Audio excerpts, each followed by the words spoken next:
same torture his brother had endured. One more thing they shared, as they had in their younger days.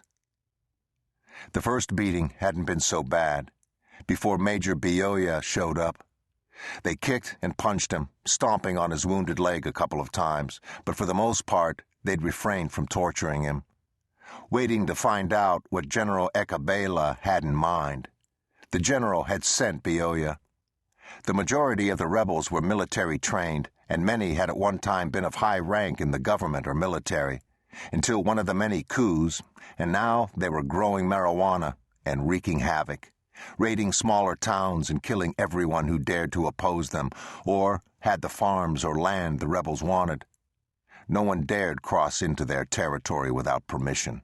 They were skilled with weapons and in guerrilla warfare, and they liked to torture and kill. They had a taste for it now, and the power drove them to continue. Even the UN avoided the area. If they did try to bring medicine and supplies to the villages, the rebels robbed them. Jack opened his eyes enough to look down at his bare chest, where Major Feehan Bioya had carved his name. Blood dripped, and flies and other biting insects congregated for the feast. It wasn't the worst of the tortures by any means, or the most humiliating. He'd endured it stoically, removing himself from the pain as he had all of his life, but the fire of retribution burned in his belly.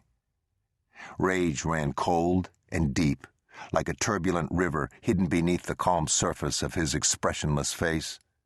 The dangerous emotion poured through his body and flooded his veins, building his adrenaline and strength. He deliberately fed it, recounting every detail of the last interrogation session with Bioya. The cigarette burns, small circles marring his chest and shoulders, the whip marks that had peeled the skin from his back.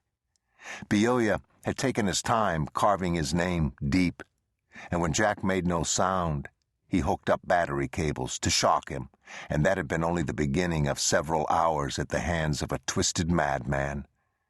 The precise, almost surgical 2-inch cuts covering nearly every inch of his body were identical to what this man had done to his brother, and with each slice, Jack felt his brother's pain, when he could push away his own. Jack tasted the rage in his mouth. With infinite slowness, he eased his hands to the seam of his camouflage pants, fingertips seeking the minute end of the thin wire sewn there. He began to draw it out with a smooth, practiced motion, his brain working all the while with icy precision, calculating distances to weapons, planning each step to get him into the foliage of the jungle.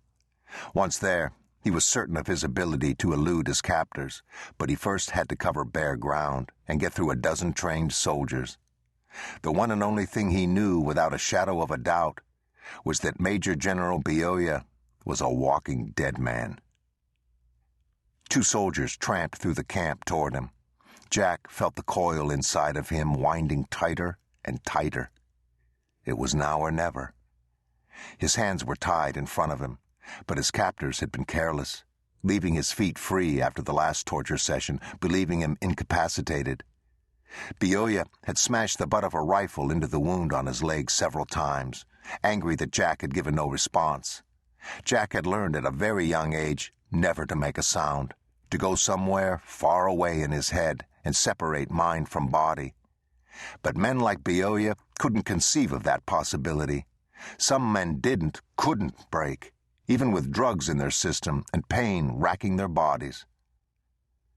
A hand bunched in Jack's hair and yanked hard to bring his head up. Ice-cold water splashed in his face, ran down his chest into the wounds. The second soldier rubbed a paste of salt and burning leaves into the wounds as both laughed. "Major wants his name to show up nice and pretty," one said tauntingly in his native tongue. He leaned down to peer into Jack's eyes.